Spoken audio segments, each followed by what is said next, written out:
Welcome back to Pro Sex Studio. I'm Brian Downs, and in this episode we're going to be talking about the sexual subtext and attitudes presented in Lovebirds, the recent romantic comedy from Netflix, starring Issa Rae and Kumail Nanjiani. Before we get too far into it, please remember to like and subscribe and do the other stuff that brings me to the attention of the algorithm.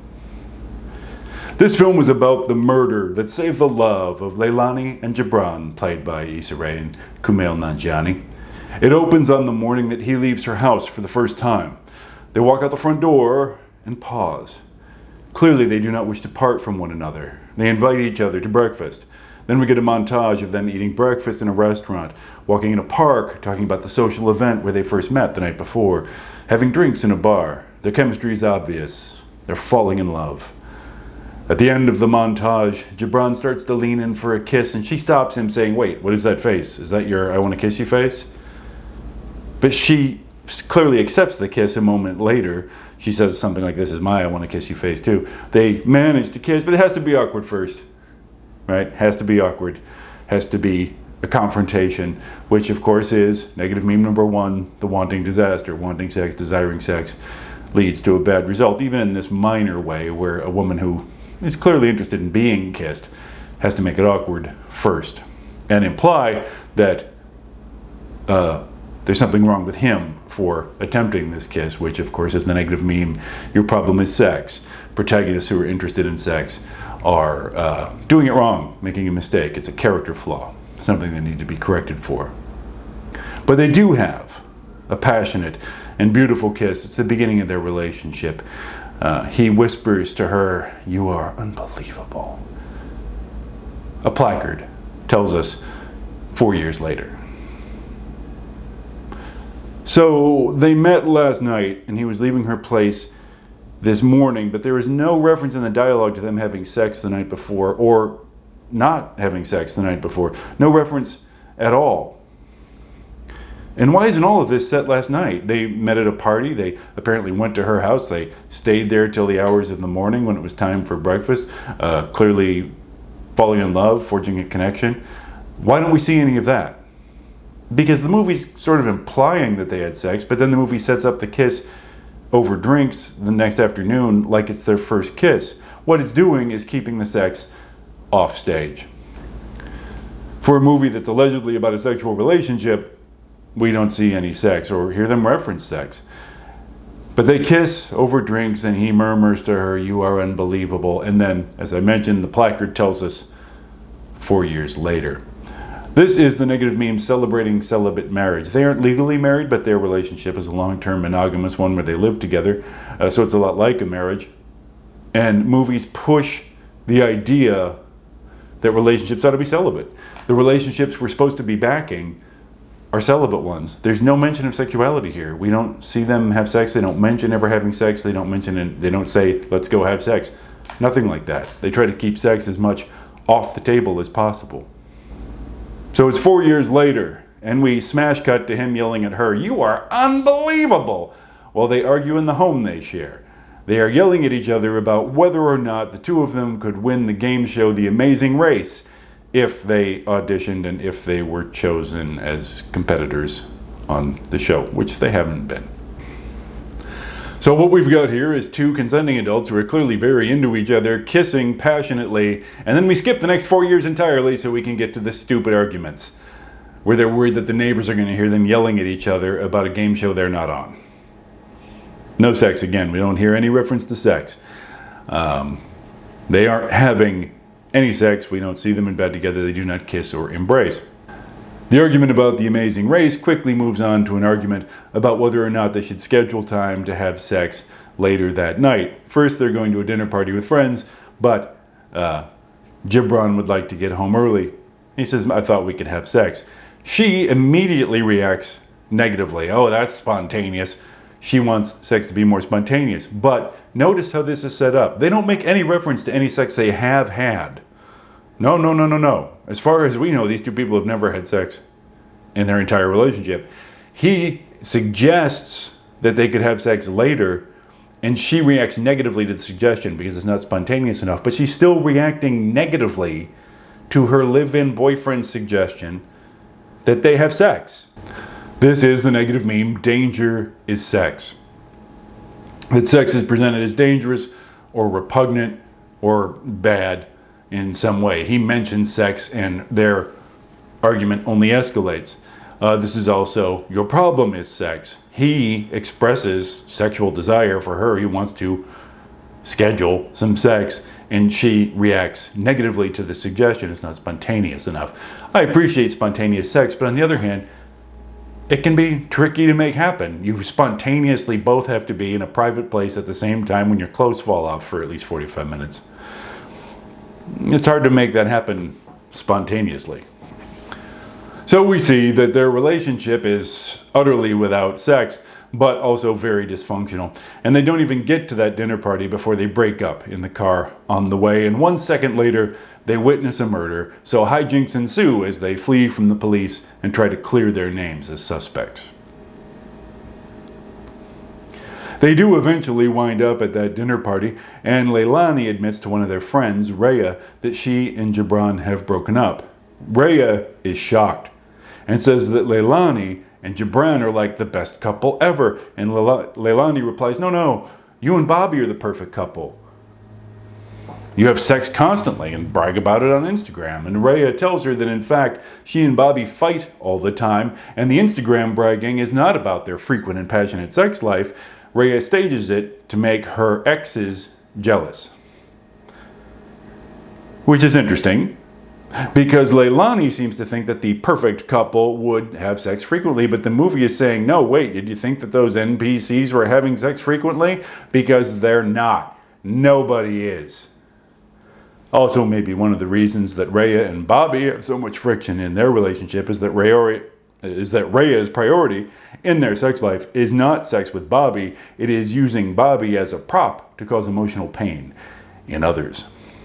But they're certainly not having any sex. So the sex life they present to the world is a cruel facade. Danger is sex. Sex is presented as deceptive, repugnant, dangerous, ugly.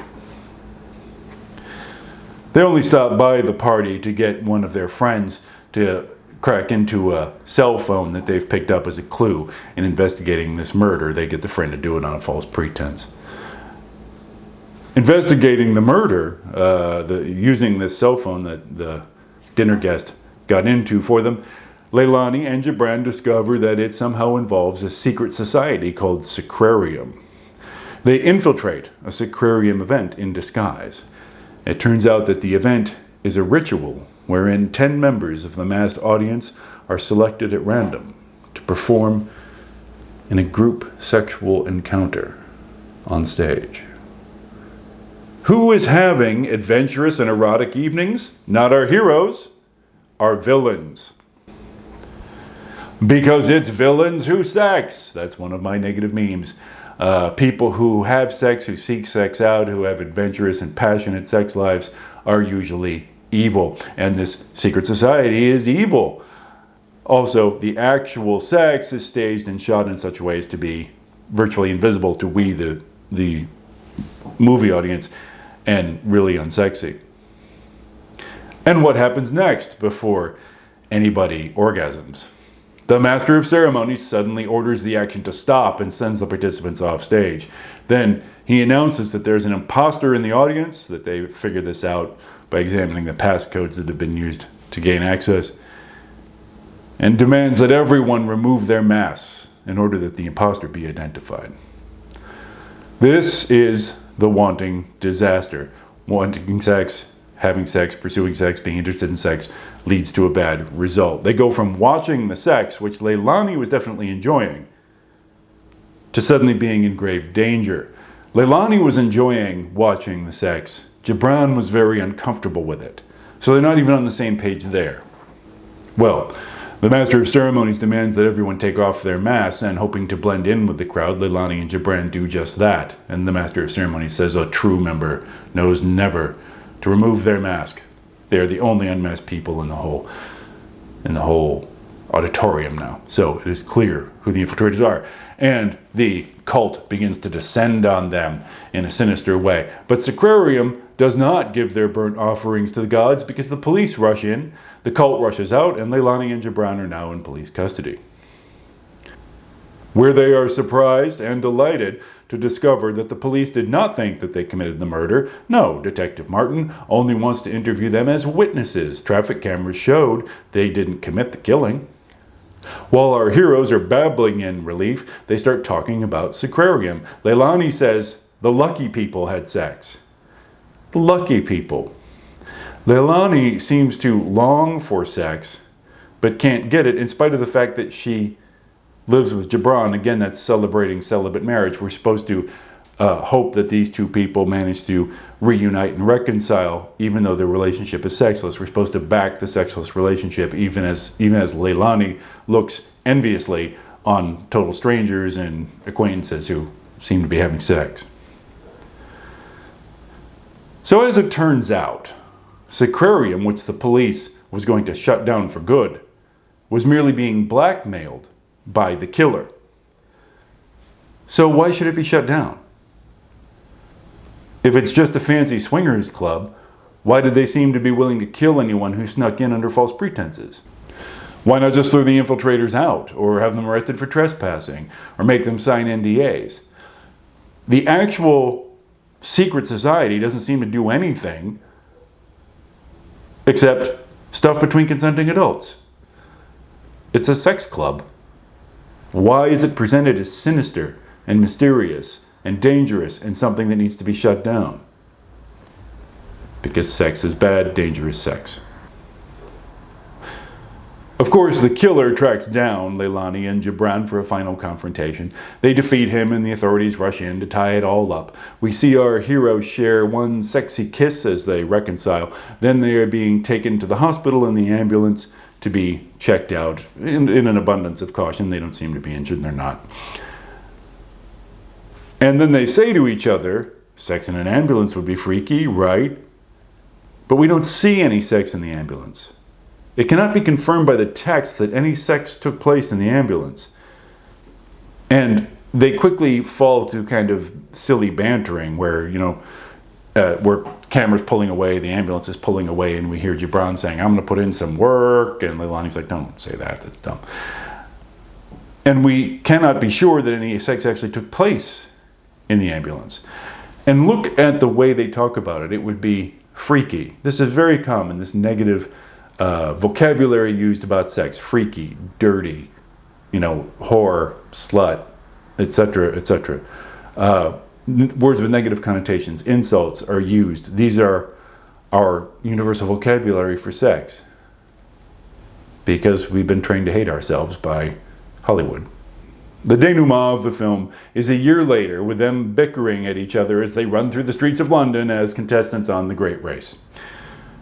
There's absolutely no sex. They do not kiss. They do not embrace. They do not reference sex. We do not see them in bed together. We don't see them having sex. They're, racing through the streets of London, bickering with one another. And then the movie ends with them staring at a pair of horses that they have to interact with. This is a callback to a gag where Gibran was painfully kicked by a horse earlier in the film. So it ends on a note of unpleasantness and fear for Gibran.